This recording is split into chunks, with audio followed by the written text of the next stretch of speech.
In today's episode of Artisan Advice, I'll answer a question that I get all the time. Which RAW option is best for portrait photography? Stay tuned and find out.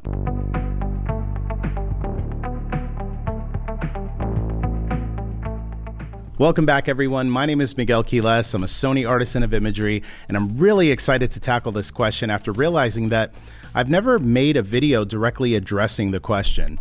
Depending on what model of Sony camera you own, you'll likely see the option of choosing from a compressed or uncompressed RAW file, while some of the newer camera bodies like the Alpha 1 and the Alpha 7 IV have additional options like lossless compressed RAW. Now, with so many options, which one do you choose as a portrait photographer?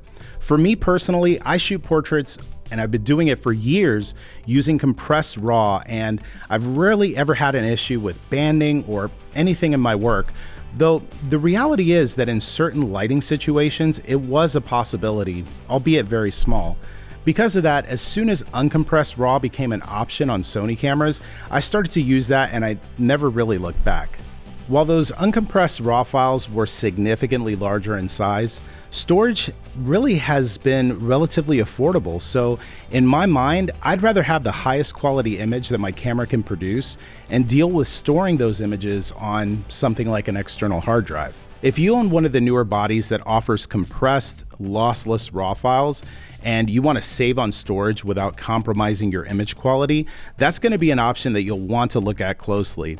I've been using the lossless compressed RAW option on the Alpha 1, and thus far I am loving what I'm seeing. The bottom line is that no matter what camera it is that you own, my personal recommendation is to use an uncompressed or a lossless compressed RAW file for your portrait work, and make sure that you have a solution for backing up those files.